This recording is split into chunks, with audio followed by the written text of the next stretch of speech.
Go back to our Iran story and the fact that some states in the United States are looking to maintain sanctions against Iran. We can cross now to Caleb Maupin. He's a journalist and political activist to talk more about this. Thanks very much for coming onto the programme. Caleb, now we are hearing that individual states may keep their own sanctions against Iran. How likely is that to scupper the deal, do you think? What dangers does that pose? Well, it's important to be clear that at no point in U.S. history and nowhere in the U.S. Constitution is the establishing of foreign policy ever delegated to local and state governments. That has always been exclusively the power of the federal government. This is yet another maneuver by a cartel of criminal profiteers to try and sabotage any hope for peace between the United States and Iran. Many people around the world rejoiced when they heard that a deal had been reached, but yet the relentless efforts of certain forces to prevent peace and cooperation between countries and further war and aggression around the world, they continue, and we shouldn't really be surprised. So let's just make this clear, Caleb. Can this actually derail the process? These few individual states in America, do they have the power within themselves to derail the agreements that have been reached? Under the authority of the Constitution, they certainly don't have the authority to do that. But will they be allowed to continue and try and undermine the efforts going on right now? Well, we will have to see. There is really a criminal cartel, a section of the wealthy in the United States. This is the oil corporations, the military contractors, in alliance with the Israeli government and their network of supporters around the world. They are doing everything they can to try and prevent any peace and cooperation between the United States and Iran. Civilized people all over the world want peace and cooperation between nations. I mean, this is a basic thing. People in the United States with the high levels of unemployment, food banks all across this country are having record demand as there's a record amount of food insecurity all across this country. We can't afford more war and aggression.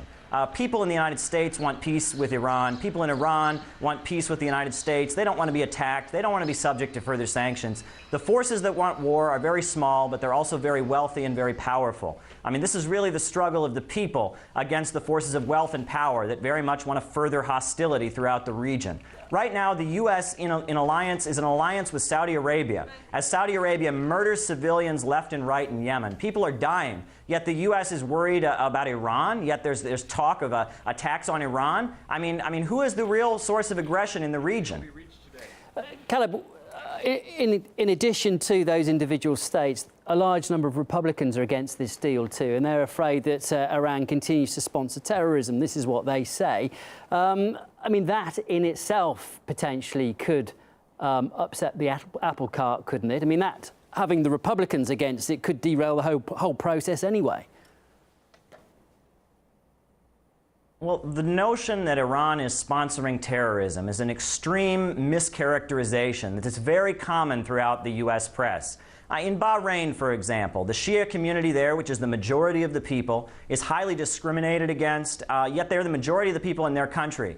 And if you were to believe what CNN and Fox News and MSNBC were saying, you would think that the only reason people in Bahrain are rebelling against an absolute monarchy is because Iran told them to, or something like that. That's outrageous. All throughout the Middle East, there are many countries with complex political situations. There are many people throughout the region who don't like living under U.S.-backed autocracies like the Saudi monarchy or the regimes they prop up throughout the region, and they may be in rebellion. But this is not because Iran told them to. There are people all throughout the Middle East who are upset about the fact that Wall Street controls their oil resources, and that people throughout the Middle East are hungry and starving while they have so much oil. And these are very wealthy countries, yet the wealth of these countries is not in control of their people. To characterize Iran as sponsoring terrorism is outrageous, especially when the U.S. government and Israel are in alliance with the Mujahideen cult, which is a vile terrorist organization that has assassinated and murdered people. And the U.S. and the Israeli government are working with them to destabilize Iran.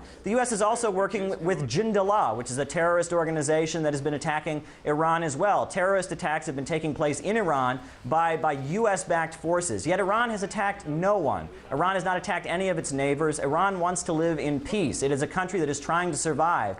It is a country that was born in a revolution in which the forces of wealth and power in Wall Street were kicked out, and they began with nationalized oil resources to develop independently. And of course, that's a threat to any of the rich and powerful countries in the West, because if one country can break free, other countries can break free as well. Okay, the attack on Iran is an attempt we have to leave it there, I'm afraid, Caleb. We've run out of time. Development.